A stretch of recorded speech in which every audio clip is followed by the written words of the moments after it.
A gente está de volta aqui com o Jornal Gente, na Rádio Bandeirantes, na Band News TV, para falar de novo sobre a situação dos Correios, porque hoje tem novidade. Você se lembra que foi negociado um empréstimo pela direção dos Correios com 5 instituições bancárias de 20 bilhões de reais. O Tesouro não avalizou o empréstimo, dizendo que os juros eram acima de empréstimos avalizados pelo Tesouro Nacional. Bem, a água correu e agora há uma nova proposta de um empréstimo um pouco menor, mas ainda assim gigantesco, bilionário, 12 bilhões de reais aos Correios e com uma taxa de remuneração que é aceita pelo Tesouro Nacional. A dúvida agora é se de fato isso vai para frente e qual vai ser a capacidade da empresa de quitar o empréstimo e de se recuperar sua saúde financeira. É por isso que a gente convidou para falar conosco agora o Marcos Pestana. Ele foi integrante do Conselho de Administração dos Correios e hoje faz parte do Instituto Fiscal Independente ligado ao Senado Federal. Falou recentemente conosco já no Jornal Gente, naquela primeira proposta de empréstimo que não foi para frente. Como é que você viu essa mudança agora? Acha que é mais razoável essa condição, Marcos? Bom dia. Bom dia a todos os assinantes da Band News.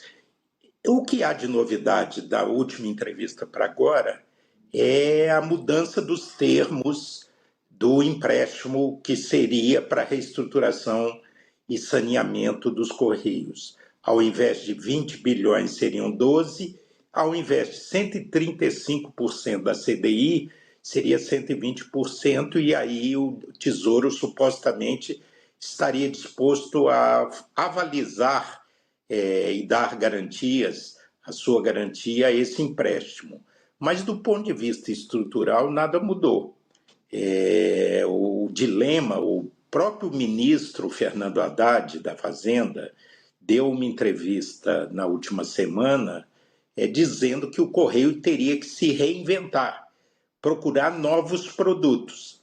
O último novo produto que eu tenho em memória é o que nós fizemos em 2002, lançando o Banco Postal. O Banco Postal nasceu em 2002 e foi extinto agora em 2019. Havia uma parceria inicialmente com o Banco Bradesco, depois com o Banco do Brasil, e essa iniciativa de um novo produto, inspirado no modelo japonês, era de contribuir para que a inclusão bancária. Havia milhões e milhões de brasileiros desbancarizados. Mas hoje, na era das fintechs, dos bancos digitais, não faz mais sentido.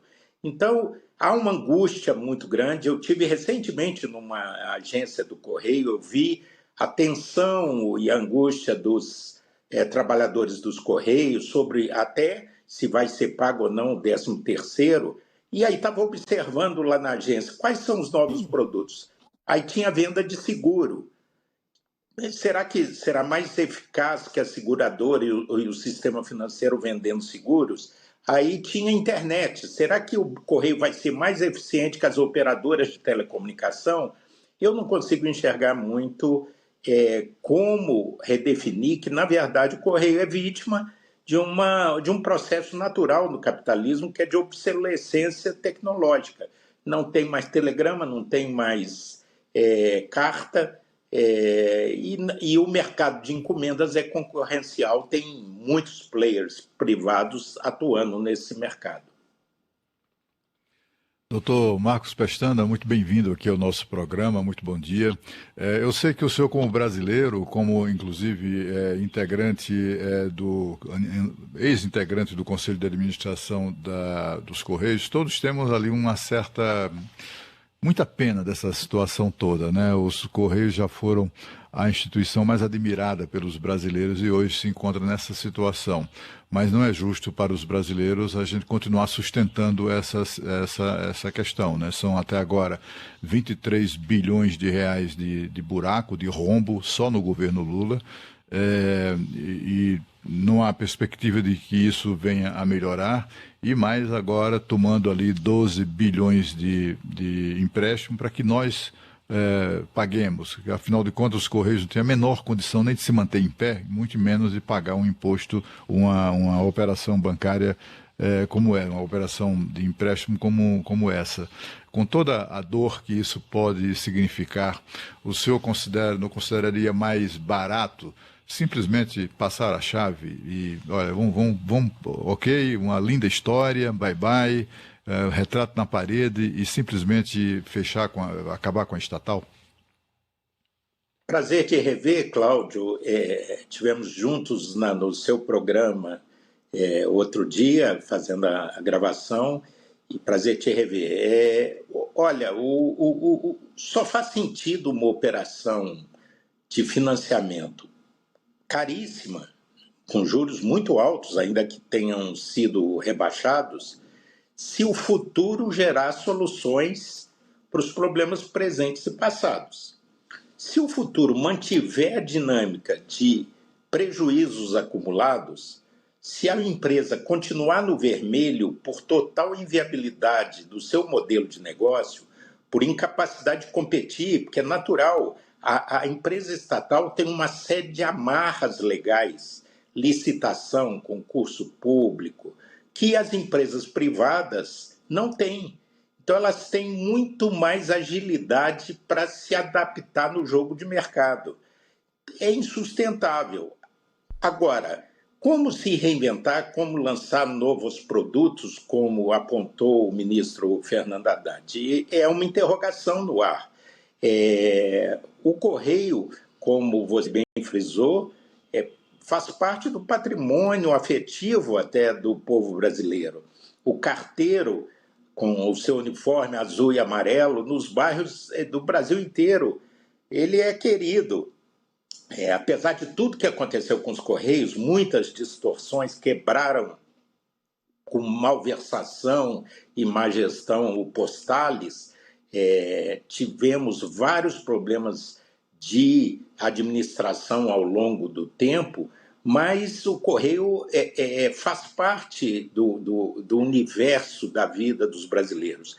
Mas chegou a um ponto que não há mais futuro no negócio. Ele exercia o monopólio dos serviços postais, mas agora é preciso que o assinante da Band News tenha claro: se o Correio não equilibrar as contas e não tiver capacidade de pagar esse empréstimo, quem vai pagar é o contribuinte brasileiro, é o Tesouro Nacional, que usa os recursos dos nossos impostos. Então, vamos dizer claramente, se por acaso tiver que pagar um empréstimo de 12, 20 bilhões, vai sair da educação, da saúde, da segurança pública, da infraestrutura, de todas as políticas públicas de moradia e saneamento. São usos alternativos de um mesmo recurso que é escasso.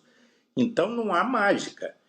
Se o Tesouro tiver que honrar no lugar da empresa, se ela não produzir os frutos, não só para equilibrar o seu fluxo de caixa, honrar seus pagamentos como folha, previdência, o custeio da máquina, gasolina, deslocamento, vale alimentação, tudo que é a despesa operacional que compõe o negócio do Correio, se não tiver jeito de cobrir isso e ainda ter um delta para pagar o empréstimo, quem vai pagar somos todos nós, a sociedade brasileira.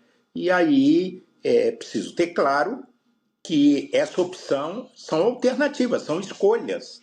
Você vai estar tirando dinheiro, precioso dinheiro, da educação, da saúde e da segurança pública. Queria perguntar para o senhor por que os Correios chegaram nessa situação, né? Por que nós temos hoje uma absoluta sensação de descontrole do que está acontecendo nessa empresa tão importante para a história do país? Na verdade, a gestão estatal é submetida a uma série de amarras. E, além de tudo, o padrão de governança é muito diferente da iniciativa privada. Você tem interferências outras, tem influência política, Mas não é isso que é a essência. Na verdade, a crise dos Correios, o centro disso é que aquela atuação dos Correios, que estava ligada ao sigilo das nossas correspondências, ao telegrama, à carta postada, que a gente tinha confiança. O Cláudio citou aí as pesquisas que fazíamos de prestígio institucional, de confiança da população. O Correio ficava em primeiro lugar, com os corpos de bombeiro em segundo lugar, entre 42 instituições testadas brasileiras. Mas porque o brasileiro tinha convicção que se postasse numa agência, chegava no destino e sem violação. Mas isso acabou na era da internet, do WhatsApp, do e-mail. Ninguém mais recorre a uma agência, vira um operador logístico como outro qualquer. A questão que o governo tem que fazer e a sociedade responder é se é necessário ter uma estatal para logística de encomendas. Porque isso tem N atores multinacionais e nacionais que fazem isso muito bem, com muito mais agilidade, com muito mais eficiência, com custos muito mais baratos e sem as amarras de uma empresa estatal. O que tem que se questionar é porque só faz sentido uma organização existir para responder um desafio. Você tem que ir a partir da lógica da demanda, da necessidade da sociedade, não da lógica da oferta. O Correio não tem uma lógica própria. Toda empresa, a Petrobras, o Banco do Brasil, o BNDES, qualquer estatal tem que responder a uma necessidade social. Então, a pergunta que tem que ser feita, faz sentido ter uma estatal para logística de encomendas? Ou quais são os novos negócios que foi mencionado nessa reinvenção cobrada pelo ministro Haddad? Na verdade, Cláudio, se colocar num processo de privatização, se foi essa opção do governo, do Congresso e da sociedade, há duas coisas ainda valiosas. A marca Correios, que é muito forte, e na economia de mercado, marca é muito importante. Vocês são do setor de comunicação, sabem melhor do que eu, que uma marca forte tem uma importância muito grande no mercado. E o Correio tem uma bela estrutura física, logística, implantada, capilarizada no Brasil inteiro, que é um país continental. Então, um agente privado ele não compraria o negócio em si das encomendas, porque o player que pudesse vir a comprar os Correios, ele já faz isso, o transporte de encomendas. Na verdade, ele estaria comprando a marca e a estrutura logística, mas isso é uma opção que o governo, o Congresso, em discussão com a sociedade, tem que amadurecer. Então, a gente fica solidário com os trabalhadores dos Correios, que estão num momento de angústia profunda, não sabem sequer se vão receber a segunda parcela do 13º, já houve a interrupção de pagamento por total indisponibilidade de caixa de um vale do Natal, né? Então, nós temos que aguardar aí. A única novidade foi a mudança das condições do empréstimo, mas o empréstimo ainda merece serem clareadas várias interrogações que estão em torno dessa operação de crédito.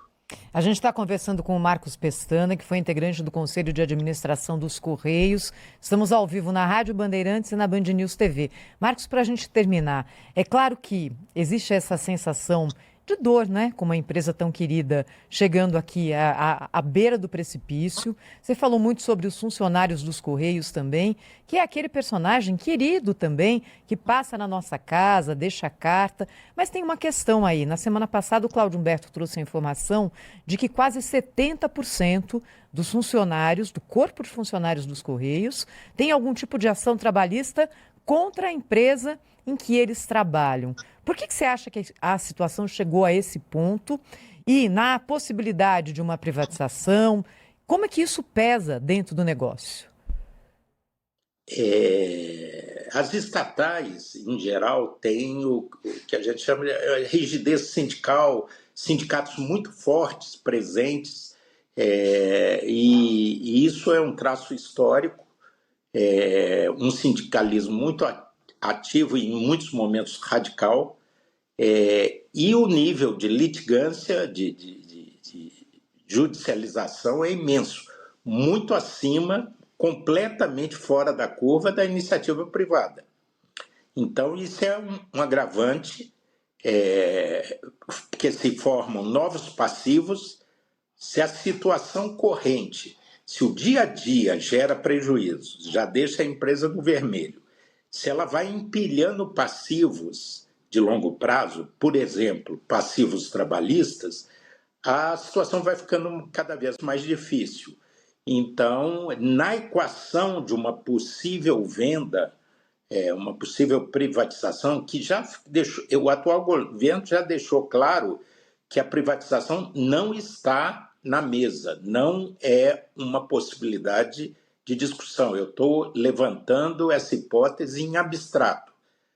Mas no momento de uma venda, e eu já participei de alguns processos de privatização, em Minas Gerais, quando era secretário de Planejamento e Orçamento, privatizamos 2 bancos, o Benji e o Credireal, e no governo federal eu acompanhei, no Ministério das Comunicações, nesse período que eu era conselheiro de administração dos Correios, eu acompanhei a consolidação da privatização das telecomunicações. Então, assim, a gente tem uma modelagem no momento de uma operação dessa que você põe na balança passivos, ativos, quais são, qual é a estrutura física, o Correio agrega, quais são as dívidas contraídas, e aí você faz a modelagem. E para aqueles que usam o argumento que numa possível privatização, populações no interior do Brasil ficariam desassistidas, isso não é verdade. Na privatização das telecomunicações, alguém tem saudade da telefonia estatal? O Brasil saiu da idade da pedra das telecomunicações graças à privatização feita em 97. Então, nós estaríamos numa situação terrível na sociedade da internet, da transmissão eletrônica de dados, da era digital, nós estaríamos lascados. Então, assim, tem que, numa modelagem de uma venda, você pode, como nas telecomunicações, tinham metas de universalização, que é a obsolescência. Imagina, hoje teria o telefone de rua, o orelhão, teria de 100 em 100 metros. Só que isso, hoje ninguém usa mais telefonia fixa. Então, a própria realidade, isso é um processo típico da economia capitalista.